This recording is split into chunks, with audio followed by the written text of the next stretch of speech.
नमस्कार। खबर उत्तराखंड में आप सभी का स्वागत है। मैं हूं आपके साथ यशी शुक्ला। रुक करेंगे खबरों का, लेकिन उससे पहले एक नजर सुर्खियों पर। मुख्यमंत्री आज बजट पर करेंगे चर्चा। पौड़ी के रासी मैदान में आयोजित किया गया कार्यक्रम। अलग अलग स्टेक होल्डर करेंगे कार्यक्रम में प्रतिभाग। बजट सत्र की अवधि को लेकर सियासत तेज। गणेश कोदियाल ने सरकार पर आरोप लगाया, प्रश्नों से बचने का लगाया आरोप। जन जन के द्वार अभियान को मिलेगा विस्तार, शहरों में भी होगी शुरुआत। धर्मपुर विधायक विनोद चमोली बोले, अभियान से सीधे लाभान्वित हो रही जनता। उत्तराखंड युवा कांग्रेस संगठनात्मक चुनाव निर्णायक चरण में सदस्यता अभियान के बाद नामों की स्क्रूटनी प्रक्रिया शुरू। 19 से 25 फरवरी तक चलेगी नामों की जांच। राज्यपाल जनरल गुरमीत सिंह की मुलाकात। पुलिस महानिदेशक दीपक सेठ ने लोक भवन में की शिष्टाचार भेंट। पुलिस महानिदेशक ने चारधाम यात्रा व आर्थ कुंभ मेले की जानकारी दी। प्रदेश में फिर बदला मौसम का मिजाज, कहीं हल्की धूप तो कहीं छाए रहे बादल। ठंडी हवाओं से बढ़ी ठिठुरन। आप देख रहे हैं के न्यूज, खबरों का सारथी। और देहरादून से खबर आपको बता देते हैं, जहां पर मुख्यमंत्री आज बजट पर करेंगे चर्चा। पौड़ी के रासी मैदान में आयोजित किया गया है कार्यक्रम। अलग अलग स्टेक होल्डर करेंगे कार्यक्रम में प्रतिभाग।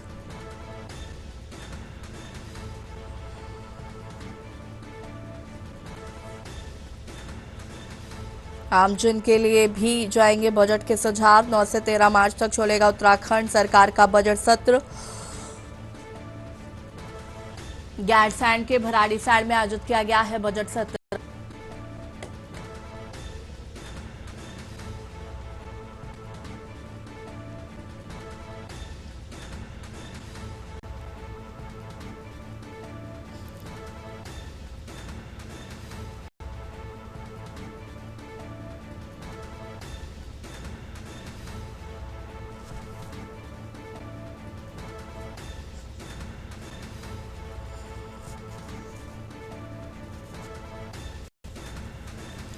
पौड़ी के रासी मैदान में आयोजित किया गया कार्यक्रम।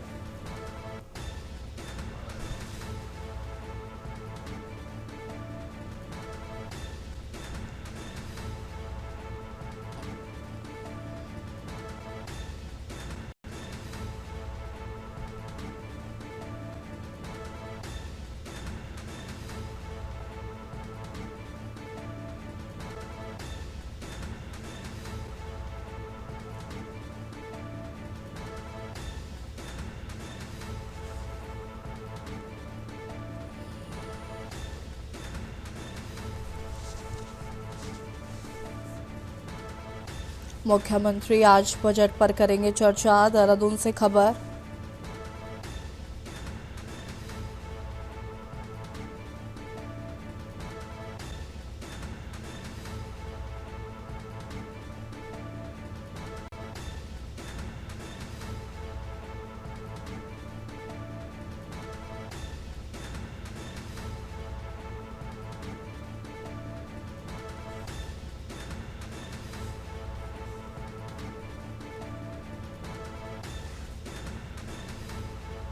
नौ से 13 मार्च तक चलेगा उत्तराखंड सरकार का बजट सत्र।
देहरादून से खबर, जहां पर राज्यपाल जनरल गुरमीत सिंह की मुलाकात पुलिस महानिदेशक दीपक सेठ से लोक भवन में शिष्टाचार भेंट की है। पुलिस महानिदेशक ने चारधाम यात्रा व अर्धकुंभ मेले की जानकारी दी।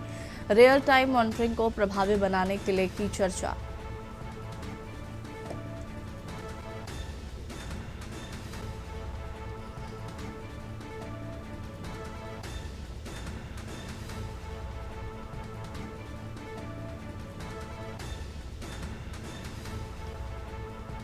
पुलिस महानिदेशक दीपक सेठ से लोक भवन में शिष्टाचार भेंट।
देहरादून से खबर आपको बता देते हैं। देहरादून से खबर, चारधाम यात्रा में अतिथि देवो भव भाव से स्वागत। देहरादून से खबर, यात्रा को सरल, सुगम व सुरक्षित बनाने के लिए प्रशासन जुटा।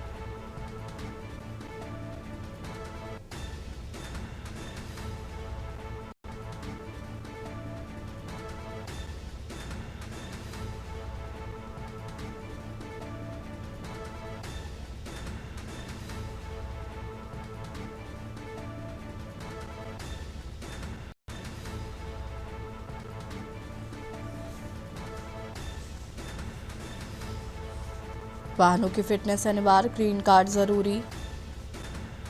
15 अप्रैल तक सभी व्यवस्थाएं दुरुस्त करने के आदेश जारी किए गए हैं।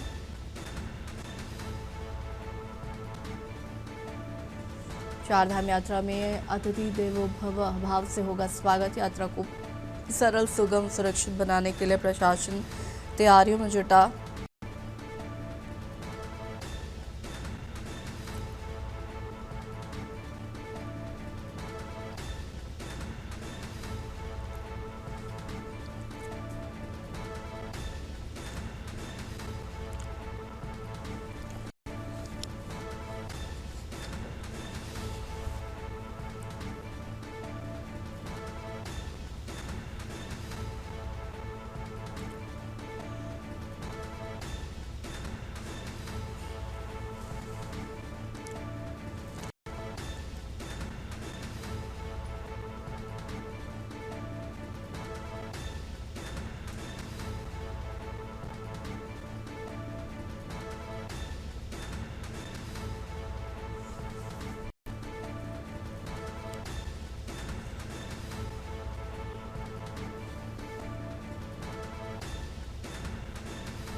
राज्य में प्रस्तावित बजट सत्र की अवधि को लेकर सियासी बयानबाजी तेज हो गई है। गणेश कोदियाल ने सत्र की समयावधि पर सवाल उठाते हुए कहा कि 4-5 दिन का समय 70 विधानसभा क्षेत्रों के मुद्दों पर चर्चा के लिए पर्याप्त नहीं है। उनका कहना है कि जब तक बजट पेश नहीं हो जाता है और उसका अभिभाषण सामने नहीं आता तब तक यह स्पष्ट नहीं होगा कि सरकार प्रदेश के लिए क्या दिशा तय करने जा रही है, लेकिन सीमित अवधि में व्यापक चर्चा संभव नहीं है।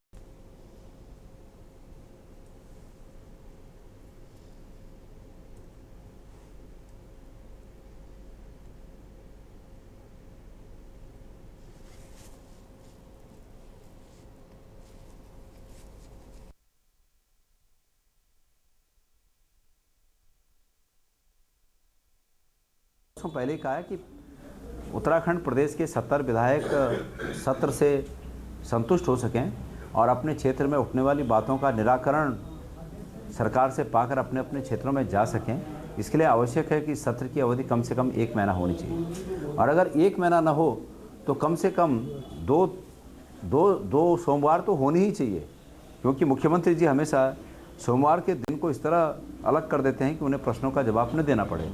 तो कम से कम 2 सोमवार तो निश्चित रूप में उसकी मतलब ऐसा सत्र आहूत किया जाए कि जो 2 सोमवार को मुख्यमंत्री को जवाब देना पड़े। आज 5 साल हो गए हैं।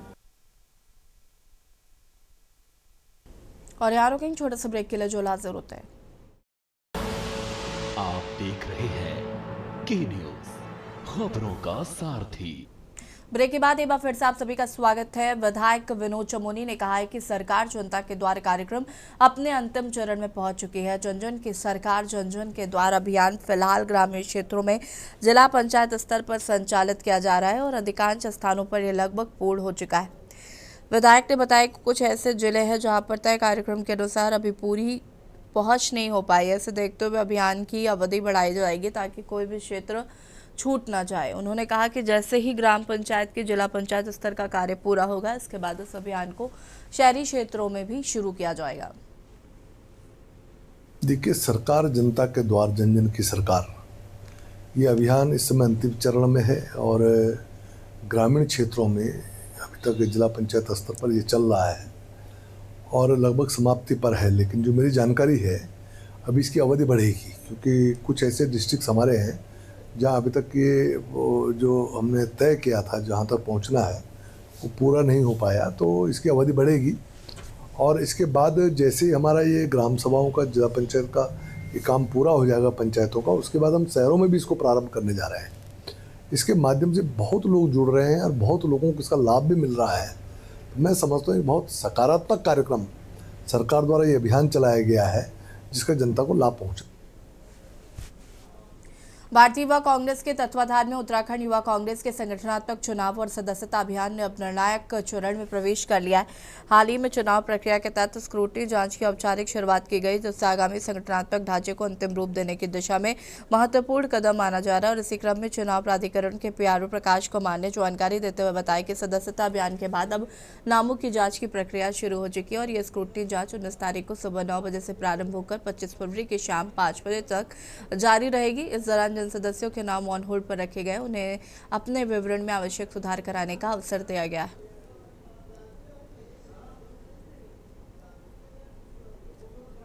भारतीय युवा कांग्रेस के द्वारा उत्तराखंड युवा कांग्रेस का सदस्यता और चुनाव अभियान चल रहा था, जिसके पहले चरण में हमने मेंबरशिप किया था।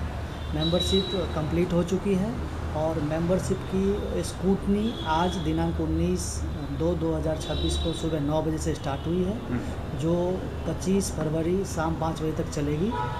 इस प्रक्रिया में वैसे सदस्य जिनका नाम ऑन होल्ड पे चला गया है, वो अपना नाम को सुधार करके इन प्रोसेस में कर सकते हैं। ये पूरा प्रक्रिया ऑनलाइन है, जो विथ IYC एप्लीकेशन के थ्रू होगा।